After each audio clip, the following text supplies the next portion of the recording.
Welcome to Deep Dive. In this episode, we talk about the hidden universe. From the book, The Hidden Universe, an investigation into non-human intelligences by Anthony Peak.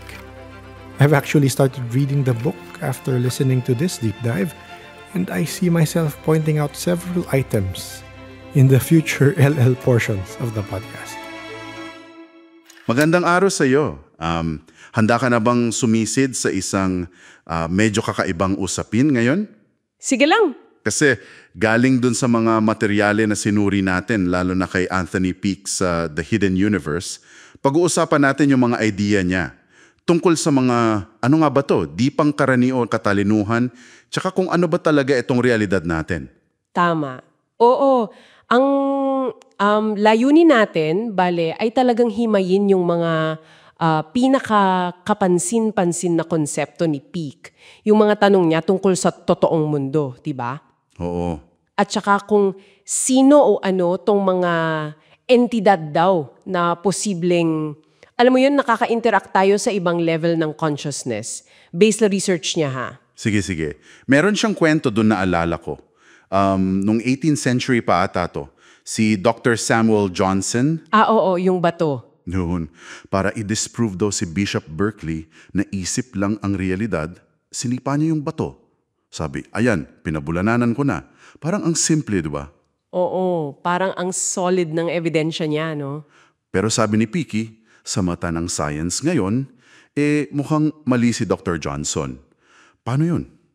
Kasi kung titingnan daw natin yung bato o kahit yung utak ni Johnson mismo sa level ng atom, grabe, halos walang laman pala. Ha? Paano yun?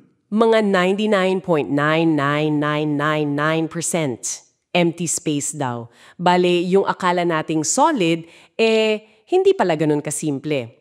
Dito na pumapasok yung idea ni Peaky ng consensual reality. Consensual reality? Oo, yung realidad na kumbaga pinagkasunduan nating lahat tanggapin. Versus, baka may iba pang reality o ibang state ng kamalayan. Wow. So kung may ibang reality, ano yung nandun? Ito na ba yung mga multo? Mga ganun? O iba pa? Well, dito niya ipinapasok yung term na egregorials. Mga entidad na hindi tao. Ang interesante sa analysis ni Peak, kinukonek niya yung iba't ibang mga phenomena.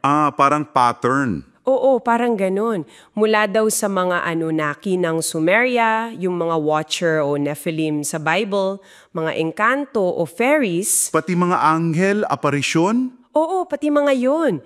O kahit yung mga sinasabing espiritu na nakakausap ng mga medium. Sabi niya, baka related lahat yan. May kwento pa nga siya doon, personal, yung sa nanay niya mismo. Naalala ko yan. Yung nakakatakot daw na experience? Yun nga, may nakita raw siyang nilalang na mahaba daliri, malaki ulo. Sabi ni Peak, posibleng example daw to ng encounter sa egregorial. Okay, pero paano nangyayari yung mga ganong encounter? Ba't hindi natin sila nakikita palagi? Usually daw, ayon sa mga sinuri niyang pag-aaral, nangyayari to sa altered states of consciousness.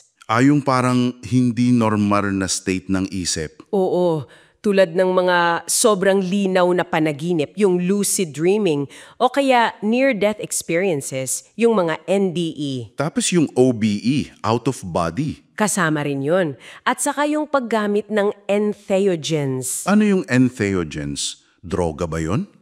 Mga substance sila, pwedeng natural or synthetic, tulad ng DMT, na sabi ng iba parang nagbubukas daw ng pinto papunta sa ibang dimension o sa tinatawag niyang juice sa loob.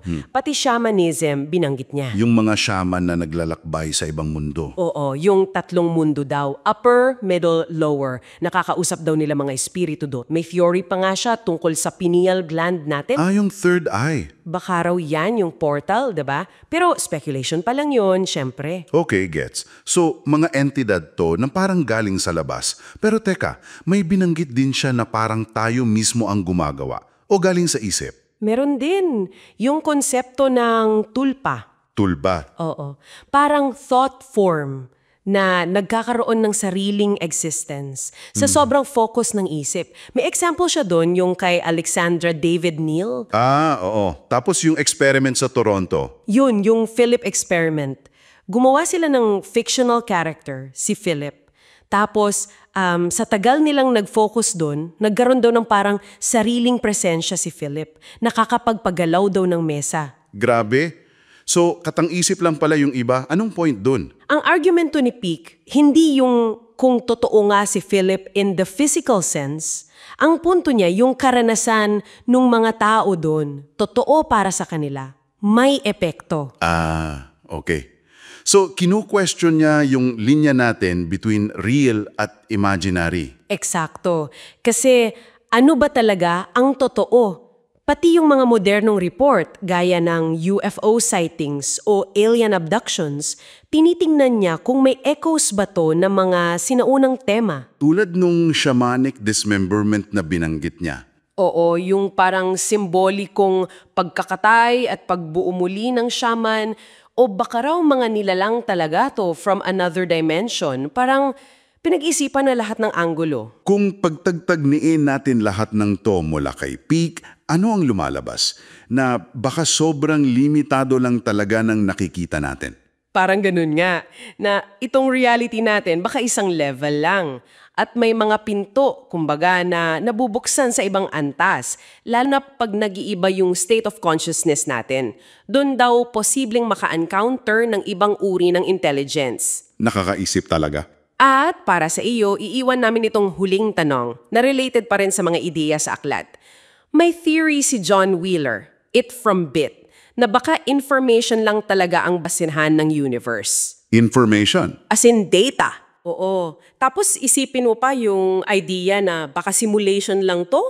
At yung discovery na yung DNA natin kaya palang mag-store ng digital data, parang computer. Oo nga, no? Grabe. So, kung ganun, ano kaya talaga ang nature ng consciousness natin?